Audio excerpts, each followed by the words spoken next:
అమ్మాయి గారి సిగ్గుగా ఉందా? సిగ్గుగానే ఉంది.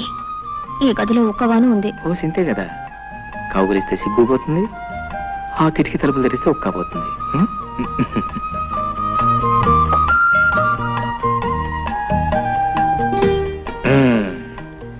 కిటికీ తలుపులు తెరిచాను, గాలి వస్తుంది, నీ ఒక్కపోతుంది. పోతే ఆ సిగ్గు కూడా తెచ్చేస్తాను. పాల గ్లాస్ ఇక్కడ పెట్టు, కూర్చో. ఒక ఫ్యాన్ కొనుక్కోవచ్చు కదా. ఫ్యానా? దాన్నేం భాగ్యం. ఎన్నాళ్ళు ఒంటరివాణి కదా, దాని అవసరం లేకపోయింది. హాయిగా ఆరు బయట పక్కేసి పడుకుంటే ఆ పైరుగాలికి మైమరిచి నిద్ర పెట్టేది. ఇల్లాలో నువ్వు వచ్చావు కదా, అసలు మన సంసారానికి కావాల్సిన ముఖ్యమైనవన్నీ ఒక లిస్ట్ తయారు చేసి వచ్చే పట్ల కొనేస్తాను. ఫ్యాన్ తోటే సంసారం సుఖంగా సాగిపోతుందా? అబ్బే, భార్యాభర్తల మధ్య ప్రేమ, మమత, అనురాగం అవి ముఖ్యం, అవి ముఖ్యం. నేననేది అది కాదు. మరి ఎంచక్కా తాతయ్య గారింట్లో గదికొక ఫ్యాన్ ఉంది. కొళాయి తిప్పితే నీళ్ళొస్తాయి. భోజనానికి టేబుల్, కుర్చీలు, పడుకోవడానికి డబుల్ కాటు. దేనికైనా అదృష్టం ఉండాలి. అదృష్టం కాదు, డబ్బులు డబ్బులు ఉండాలి. నేలను బట్టి నీళ్లు, లక్షణాలను బట్టి లక్షణాలని మన పెద్దలు ఊరికే అన్నారా? చూడు, వెనక ఒక మాట చెప్పనా, మనకున్నదాన్ని మనం స్వర్గం అనుకుంటే స్వర్గం, నరకం అనుకుంటే నరకం. కుళాయి తిప్పినా వచ్చేది ఆ నీళ్లే, మన పెరటి బావిలో తోడినా వచ్చేది ఆ నీళ్లే. ఫ్యాన్ తిరిగినా వచ్చేది ఆగాలే, మన కిటికీ తలుపు తెరిచినా వచ్చేది ఆగాలి. పందిరి మంచమైనా డబుల్ కాటైనా నిద్ర ముఖ్యంగానే మంచం కాదు. సర్లే, మగాళ్ళకి ఏదో సర్ది చెప్తారు. సత్య చెప్తాం కదా, జీవితానికి అర్థం చెప్తున్నాను. రా, ఎందుకు? బాగా చెప్తాను.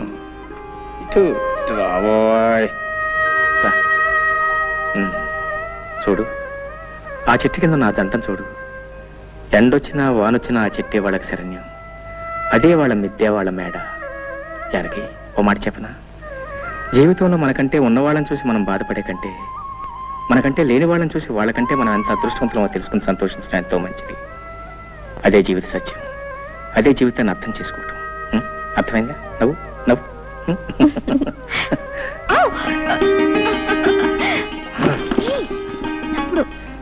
చప్పుడు నువ్వు పట్టించుకోకూడదు. ఇది మాకు బాగా అచ్చొచ్చిన పట్టి మంచం. మా వసువంతా దీని మీద పుట్టిందట. సిగ్గా? సిగ్గుపడితే పనులలో జరుగుతాయి. పిచ్చిదనో పిచ్చిదనో.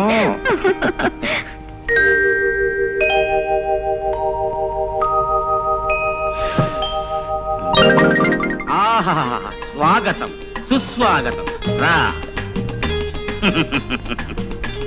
నాకసలు పెళ్ళే అవదని, పిల్లనివ్వమని ఈ ఊళ్ళో చాలా మంది కారు కోతలు, రైలు కోతలు కూడా కూర్చారు. అందుకే నేను సీక్రెట్ గా పెళ్లి చేసుకున్నా. ఏ అమ్మాయిదా నా చెయ్యి పట్టుకుంటే 500, కాలు పట్టుకుంటే 600 జరిమానాలు వేసి నావి 10 ఎకరాలు తినేశారు. రేపటి నుంచి నీ కాళ్ళు చేతులు నడి సెంటర్లో రోజుకి 100 సార్లు పట్టుకుంటాను. ఎవడేం చేస్తాడో చూస్తాను. రా.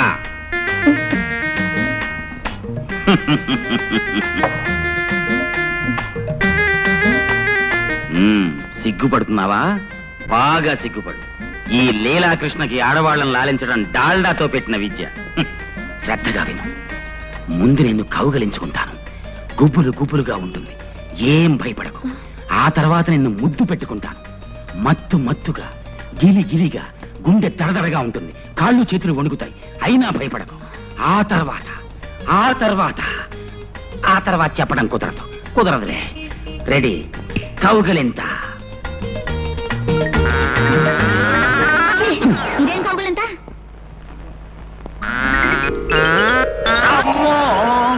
కౌగిలింతంటే ఇలా ఉండాలి.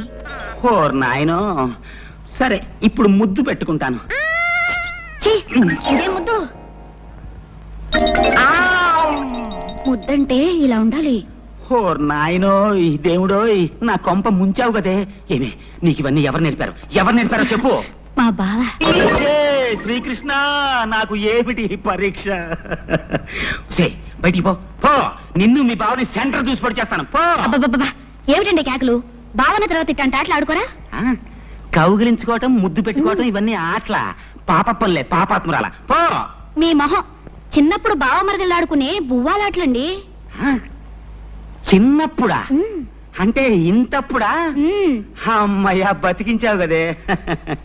మీ బావ ఎక్కడున్నాడు? మిలిటరీలో. తేడా వదిలిపోయింది. నీకెప్పుడన్నా బొవ్వాలాట్లు ఆడుకోవాలంటే నాతోనే ఆడుకో, ఇంకెవరితోనూ ఆడుకో. పడుకో, కళ్ళు మూసి పడుకో. జ్యోతి, నా మంచి చెల్లి, బావ పొలానున్నాడు. ఈ క్యారేజ్ పట్టుకెళ్ళి బావకిచ్చిరా. మీ ఆయనకి నేనెందుకు ఇవ్వాలి? నీకు బావ కదంటి, మంచి తల్లి. తాతయ్య 2 రోజుల నుంచి కబురు చేస్తున్నాడు. నేను ఒకసారి వెళ్ళొస్తాను. నువ్వు పట్టుకెళ్ళకపోతే అల్లుడు గారు ఏమన్నా అనుకుంటారు. నువ్వే పట్టుకెళ్ళు. బావ చాలా మంచివాడమ్మా, ఏమనుకోడు. నా మంచి చెల్లి కదూ. అలాగేలే, కాకా పట్టుకుని వెళ్ళు. మీ పెద్ద కూతురు గారు వంట రుచి చూద్దాం.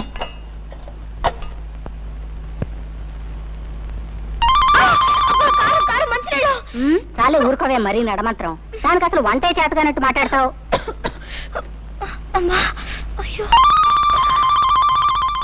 అబ్బా, ఈ వంట తింటే మీ బావు పని అయినట్టే. నేను వేరే క్యారేజీ పెడతాను, పట్రా. ఇదేంటి నువ్వు వచ్చావు? మీ అక్క ఏమైంది? అక్కయ్య జమీందార్ తాతయ్య గారింటికి వెళ్ళింది. ఆహా, కట్టుకున్న 3 కంటే జమీందార్ తాత ఎక్కువాడనమాట. అంత కోపం ఏంటి బావా? పాపం తాతయ్య మరీ రమ్మని కబుర్ చేస్తేనే వెళ్ళింది. రా తిందువు గాని. అరే నాకు కుదురుతా వదా. ఇవాళకి అక్కయ్యని క్షమించే బావా, రా. సరే, ఇవాళ ఒక్కనాడు క్షమిస్తున్నాను, రేపటి నుంచి క్షమించను. నువ్వు కనుక రేపటి నుంచి క్యారేజ్ తీసుకొచ్చావు నీ కాళ్ళు చేతులు ఎదుర్కొడుతూనే ఉంటున్నావు. సర్లే, రా రా రా. రమ్మంటుంటే అక్కడ తీసుకునే జానకి. జానకి, అబ్బబ్బా, ఏమిటా కేకలు? కేకలేంటే కేకలు? అవును, ఏమిటి మోసం? పొలానికి అన్నం పట్టుకొస్తానని చెప్పి నువ్వు రాకుండా మీ చెల్లాన్ని పంపిస్తావా? నీకెన్ని గుండెలు? ఇదిగో, రాకపోతే రాపోయావు కానీ మధ్యాహ్నం వంట చేసావు అమృతం. స్వర్గానికి బెత్తిరేయడం. నీ మట్టి వాసన చెవట కంపు భరించలేకపోతున్నాను. ముందెళ్ళి స్నానం చేసిరా.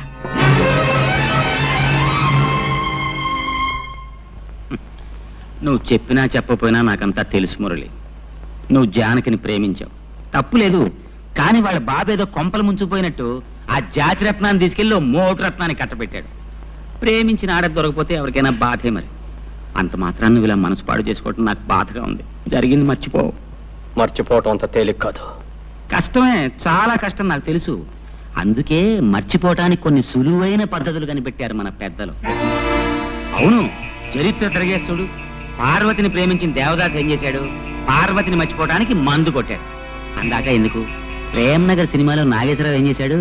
వాణిశ్రీని ప్రేమించి ఆ అమ్మాయి తిరస్కరించిన తర్వాత బాటిల్ ఓపెన్ చేశాడు. అతనే కాదు, చరిత్రలో భగ్న ప్రేమికులందరూ బాధని మర్చిపోవటానికి మందునే ఆశ్రయించారు. ఏదిగో ఏమిటిదంతా? వద్దు ప్లీజ్. మనం చరిత్రను అవమానించకూడదు. పెద్దలు నడిచిన తోవనే మనము నడవాలి. ఇది ముందు కొంచెం ఘాటుగా ఉంటుంది, ఆ తర్వాత బగరుగా, తియ్యగా, చేదుగా, అచ్చం ఉగాది పచ్చడిలా ఉంటుంది. అబ్బా,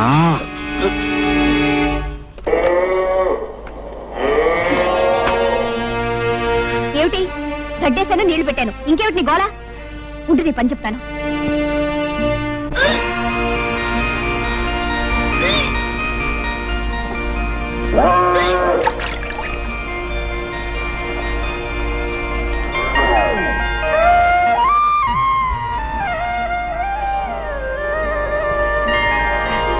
నీకడు బంగారం కాను, ఇంత మంచి వార్త ఎవరికి చెప్పొద్దంటావే. ఉండు జ్యోతి, నేను చెప్పేది పూర్తిగా వినమ్మా. ఏమిటే? పెళ్ళై ఇంకా ఏడాది కూడా కాలేదు, అప్పుడే నాకు పిల్లలు ఎందుకు చెప్పు. అయితే ఏమంటావు? ఏం లేదు, ఇరకల వెంక మీద పోవడానికి ఏదో మందిస్తుందట, అది నేను వేసేసుకుంటాను. పిచ్చి పిచ్చిగా వాగా అంటే చెప్పు తీసి కొడతాను. బావా, నేను ఒకటి అడుగుతాను, నువ్వు కాదనకూడదు. అయ్యో రామ, భార్య కాస్త ప్రేమగా అడిగితేనే ఏమో కూడా ఏం కాదనలేడే. ఇంత గట్టిగా కౌలించుకుంటే ఏం కాదంటాడు? ఏం కావాలి చెప్పు. మరే మరి గుండి కావాలా? అదేం కాదు. గుండి కావాలా? అదే కాదు. ఏం కావాలో చెప్పు. మరి మరి మరి పెళ్ళైన ఏడాదికి పిల్లలు పుట్టే వాళ్ళ మీద నీ అభిప్రాయం ఏమిటి? ఏడాదికి పుడితే అదృష్టవంతులు, 9 నెలలకి పుడితే మంచి కష్టజీవులు అనమాట. 4-5 సంవత్సరాల తర్వాత పుడితే వాళ్ళ మొహం, వాళ్ళ గురించి కూడా ఒక అభిప్రాయం, ఒట్టి బద్దగస్తులు అనమాట. అవును, నువ్వేదో అడుగుతావని చెప్పి ఏమిటి అడుగుతావేంటో? మర్యాదగా చెప్తావా లేకపోతే వెళ్ళి నీళ్లు పెడతావా? అబ్బా, నీదంతా కంగారే, ఏది సరిగా వినవు. ఏది చెప్తాగా వింటాకే చెప్పు. నేను నెల తప్పాను. తప్పగా నీళ్లు పెట్టవా? అబ్బా, ఏది అర్థం కాదు. 1 నెల కాదు, 3 నెలల వరుసగా తప్పాను. 3 నెలలు కాబట్టి 6 నెలలు తప్ప. ఇప్పుడు ఏం పోయింది, తర్వాత మాట్లాడుకోవచ్చు. వెళ్ళి నీళ్లు పెట్టు. నా చెమట పడి చేస్తుంటే ఏంటి వరుసగా 3 నెలలు తప్పానన్నావా? 3 నెలలు? 3 నెలలు తప్పి నేను 6 నెలలు తప్పానా? అది కాదు బావా, నేను చెప్పేది కాస్త ఆలోచించు. ఏంటో ఆయన నువ్వు చెప్పేది నేను ఆలోచించేది. నొరబుసపడగా నిద్ర వస్తుంది. మరీ ఇంత తొందరగా పిల్లలు ఎందుకు చెప్పు. ఇంకా చిన్న పిల్లవి. అవును, ఈ మాట చెప్తే మీ అమ్మాయి అందన్నావు ఏమంది? చెప్పు తీసు కొడతానంది. ఏమిటో చెప్పు తీసు కొడతానంది. మీ అమ్మ కేవలం మాటల్లో ఉందే, నేను కొట్టి చూపిస్తానే అనుకున్నావు. లీలాకృష్ణ గారు, మీకు శుభవార్త. మగపిల్లాడు పుట్టాడు. సంతోషం అండి, చాలా సంతోషం. ఉండండి, మీ ఫీజు ఇస్తాను. గురువు గారు, నాకు చిన్న అనుమానం. అవకాశం ఇచ్చాను, అడుక్కో. ఏం లేదు, మీకు పెళ్ళై 9 నెలలు అవ్వలేదు కదా, అప్పుడే పిల్లాడు ఎలా పుట్టాడండి? ఓర్ నాయనోయ్, డాక్టర్ గారు, ఇది అన్యాయం, మోసం, దగ, కుట్ర. మీకు నేను ఫీజు ఇవ్వను. ఏమిటండి మీరనేది? పెళ్ళైన 7 నెలలకే పిల్లాడు ఎలా పుడతాడండి? అంటే నా భార్య చాలే ఊరుకోండి, అన్యాయంగా మాట్లాడుకోండి. కొంతమందికి ఇలా నెలలు నిండకుండానే పిల్లలు పుడుతూ ఉంటారు. అంతేనంటారా? అంతే. ఇదిగోండి మీ ఫీజు. థ్యాంక్స్.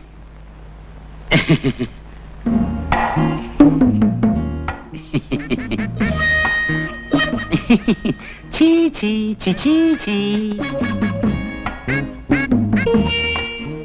ముక్కు నాదే, మూతి నాదే, కళ్ళు నాదే. భలేవారేనండి మీరు. అబ్బాయి అచ్చం మీ పోలికే. నా పోలికి రాతే ఇంకెవడి పోలికి వస్తుంది? చెప్పు తీసుకొడతాను.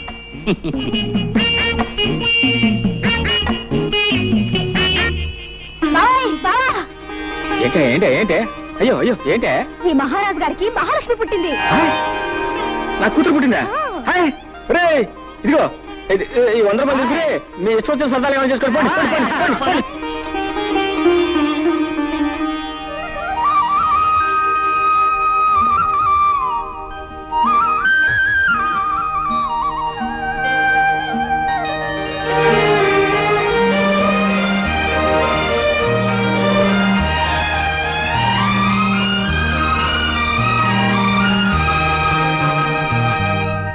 ముద్దు పెట్టుకోవడానికే బిడ్డలా? ఎలాగైతే కన్నావులే గొప్పగా. పిల్లకి స్నానం చేయించడం కూడా రాకపోతే ఎలా? ప్రతిరోజు ఎవరొస్తారు ఈ పనులన్నీ చేయడానికి? చిచి, ఇదంతా నాకు అలవాట్లేదు. ఆహా, నాకు మాత్రం ఉందా? నేనేమన్నా 5-6 కన్నానా? ఆడదన్న తర్వాత ఇవన్నీ తనంతట తనే నేర్చుకోవాలి. బావా, ఓ పంచే, పిల్లకు నీళ్లు పోయడం, పాలు పట్టడం ఇవన్నీ నువ్వు నేర్చుకో. ఇదేదో పెద్ద పని అయినట్టు. ఇంతలా పెళ్ళానికి సేవ చేయడం నేర్చుకున్నవాడిని బిడ్డకు నీళ్లు పోస్తే ఇద్దరు పుస్తలేనా? నువ్వు రాకపోతే ఎవరు చేసేవారు? నేనే కదా మెక్క చేస్తా. మీరిద్దరూ కలిసి నన్నే వెగతాళి చేయక్కర్లేదు. దాన్ని లగి నా పని నేనే చేసుకుంటాను. తస్సది, మీ అక్క మా లావు తెలియగలదే. ఎలా ఏడుస్తున్నాయో నా ఒళ్ళో, నవ్వుతుంటే దాని ఒళ్ళో. ఇదిగో యోబాకు సరాసరి ఇక్కడ తీసురా. మొగుడు పెళ్ళాలు ఇద్దరు కలిసి నా చేత పనులు చేయించుకుంటున్నారు. అబ్బా, ఇవాళ చాలా స్పీడ్ గా ఎక్కిపోతుంది. ఏమిటిదంతా? ఏముంది, ఇది పకోడీ, ఇది మందు, ఇది గ్లాస్. ఇతను మురళి, నేను మాత్రం లీలాకృష్ణ. నువ్వు లీలాకృష్ణుడివి కాదురా, ఈ ఇంటికి పట్టిన చీడ పురుగువి. ముందు బయటకు పో, బయటకు పో. మురళి, నువ్వు చదివిన చదువంతా ఏమైంది? ఈ తాపుడు ఏమిటి, వరుస ఏమిటి? తాతయ్య నీ కోసం ఎంత బాధపడుతున్నారో తెలుసా? అనుకుంటే అంత బాధే. బాధల్లోనే పుట్టాం, బాధల్లోనే పెరుగుతున్నాం, బాధల్లోనే పోతాం. అసలు ఈ ప్రపంచమే బాధల్లో ఉంది. మురళి, నువ్విప్పుడు మత్తులో ఉన్నావు. నేనేం చెప్పినా అర్థం కాదు. మరోసారి నువ్వు తాగేవని మాత్రం నాకు తెలియకూడదు. చూసావమ్మా వాడెంత చెడిపోయాడు. అవన్నీ తర్వాత ఆలోచిద్దాం. ముందు మందు తాగు తాతయ్య. వద్దమ్మా, ఈ మందు తాగి నేను ఆరోగ్యవంతున్నై వాడి దౌర్భాగ్యం కళ్ళారా చూడాలా? పూర్వజన్మలో నేనేదో మహాపాపం చేసి ఉంటానమ్మా. అందుకనే ఆ భగవంతుడు మనవణ్ణి నాకు విడిచిపెట్టి ఉన్న కొడుకుని కోడల్ని తీసుకుని వెళ్ళిపోయాడు. అయినా తట్టుకున్నాను. నా ప్రాణంతో సమానంగా వాడిని పెంచి పెద్ద చేశాను. నేను పోయిన తర్వాత అంత ప్రేమగా చూసుకునే నువ్వైనా ఇంటికి కోడలిగా వస్తావు. కానీ భగవంతుడు ఆశ కూడా నెరవేర్చలేదమ్మా. ఏమిటి తాతయ్య నువ్వు అనేది? అవునమ్మా, మురళికి నువ్వంటే ప్రాణం. నిన్నే పెళ్లి చేసుకుంటానని నాతో చెప్పాడు. ఆ విషయం మీ నాన్నతో మాట్లాడదామని ఆ రోజు మీ ఇంటికి వచ్చేసరికి నీ పెళ్లి విషయం మీ నాన్న నలుగురిలో నిర్ణయం చేశాడమ్మా. చూశావమ్మా, భగవంతుడు ఎలా మనుషులతో ఆడుకుంటాడు. మనం కోరుకున్నది దక్కనివ్వడు, దక్కింది దొరకనివ్వడు. నేను ఆ రోజు 4 అడుగులు చురుగ్గా వేసి ఉంటే నువ్వే ఇంటి కోడలివై ఉండేదానివి. వాడు నిన్ను మర్చిపోను లేక, మరొక పెళ్లి చేసుకోను లేక కుమిలిపోతున్నాడు. తాగుడుకు బానిసయ్యి వాడి ఆరోగ్యం సర్వనాశనం చేసుకుంటున్నాడు. వాడిని ఆ స్థితిలో చూస్తూ నేను ఎలా బ్రతకగలనమ్మా? తాతయ్య ఊరుకో. అమ్మా జానకి, నువ్వు నాకు ఒక మాట ఇవ్వమ్మా. ఏమిటి తాతయ్య? నేను పోయిన తర్వాత వాడిని జాగ్రత్తగా చూసుకుంటానని, వాడి బ్రతుకు బండర కాకుండా మనిషిని చేసి ఒక దారిలో పెడతానని నాకు మాట ఇవ్వమ్మా. అలాగే తాతయ్య. జానకే, జానకే, జానకే, జానకే, జానకే, ఎక్కడా ఎక్కడ నువ్వు?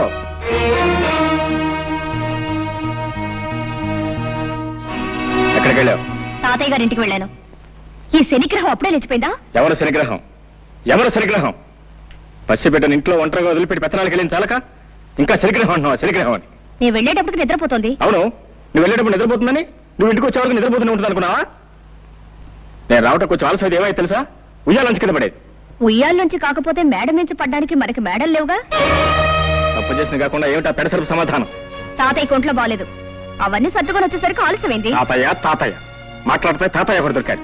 ఇదిగో, నీ తాతయ్య చాలా డబ్బున్నాడు. నువ్వు వెళ్ళినా వెళ్ళకపోయినా ఆయన చూసుకోవడానికి 10 మంది నౌకర్లు ఉన్నారు. నువ్వు ఆయన గురించి ప్రత్యేకంగా ఏం తాపత్రపడాల్సిన అవసరం లేదు. ఇదిగో చెప్తున్నాను, నువ్వు మళ్ళీ ఆ ఇంట్లో అడుగు పెట్టడానికి వీల్లేదు. ఎందుకు వెళ్ళలేదు? వీల్లేదంతే. వెళ్తే ఏం చేస్తావు? పళ్ళు రాలగొడతాను.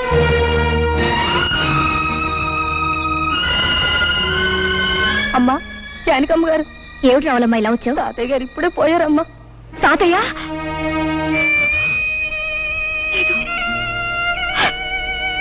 లేదు.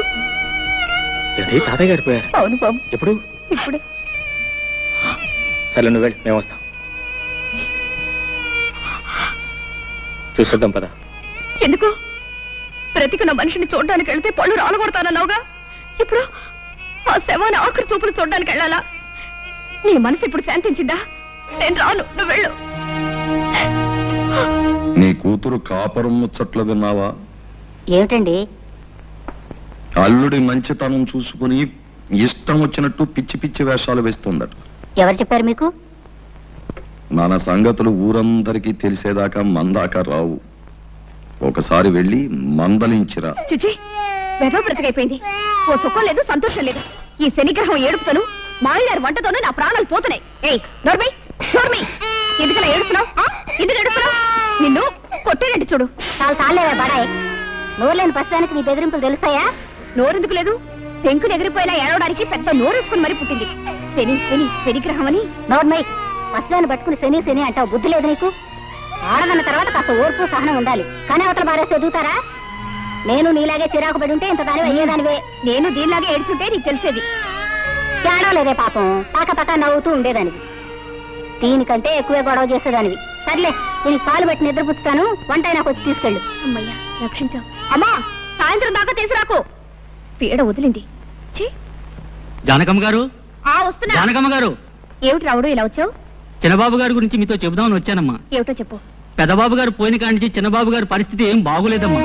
24 గంటలు తాగుతూ సరిగ్గా భోజనం కూడా చేయటం లేదమ్మా. మీరైనా వచ్చి కాస్త మందలించండి అమ్మా.